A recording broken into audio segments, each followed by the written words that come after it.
Kwa majina naitwa Oswald Mwanjejere, ni mrakibu mwandamizi wa Jeshi la Zimamoto na Uokoaji na ni kaimu kamanda wa zimamoto mkoa wa Arusha. Majira ya saa 4 kama na dakika 40 hivi tulipokea taarifa kwamba kuna ajali ya barabarani, kwa maana basi na gari ndogo zimegongana hapa maeneo ya King'ori, Marula, na gari hilo likapata moto. Ingawa sisi tumepata taarifa kwa kuchelewa, kwa sababu inaonekana ajali imepatikana kabla ya muda wa kutupigia.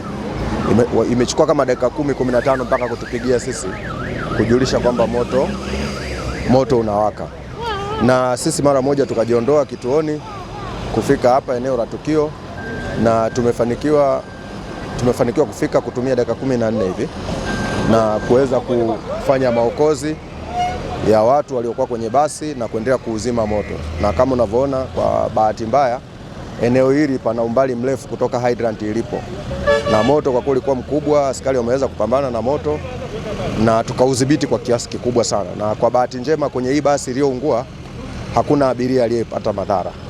Zaidi sana wamejiokoa kwa kuruka kwenye madirisha na wameokoka, lakini madhara yamekuja kwenye gari ndogo ambayo imetokea mwelekeo wa Kia kuelekea mjini, ambamo kulikuwa na abiria 3, kwa maana dereva na abiria 2, ambapo kwa bahati mbaya abiria mmoja amefariki, jina lake bado halijapatikana kwa ukamilifu, lakini pia hata idadi ya madereva na idadi ya abiria waliokuwa katika hiyo basi haijajulikana mpaka sasa, kwa sababu tumeambiwa dereva amekimbia.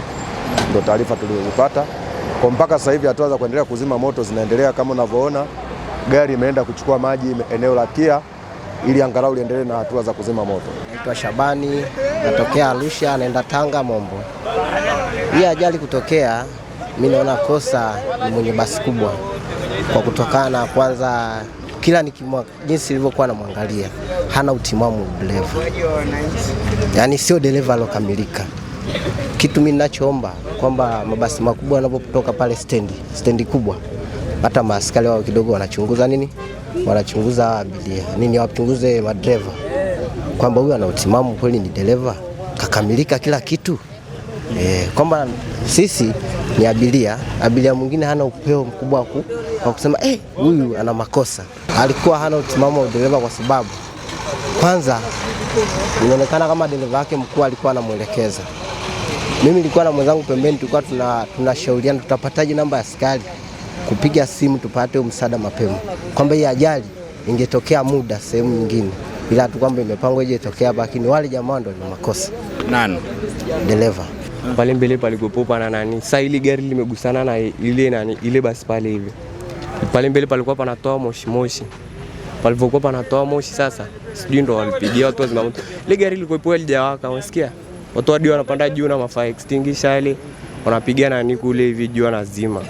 Ile gari hii ilivyotolewa nyuma, ile sasa ndo ikaanza kupokea ikaanza kupokea moto. Uzembe ni wa nani? Uzembe ni wa hiyo gari ya nani, ilo basi. Kwa hiyo alikuwa anaendesha bila kuchukua tahadhari. Maana si anavodai hiyo fuso ilikuwa imepaki hapo, imeshika breki kali hapo hivi. Sasa huyo akawa anaikwepa kwa nyuma. Nilivyoona ni huyo mmoja na driver wa hili hapa hivi wanavodai amefia huko njiani.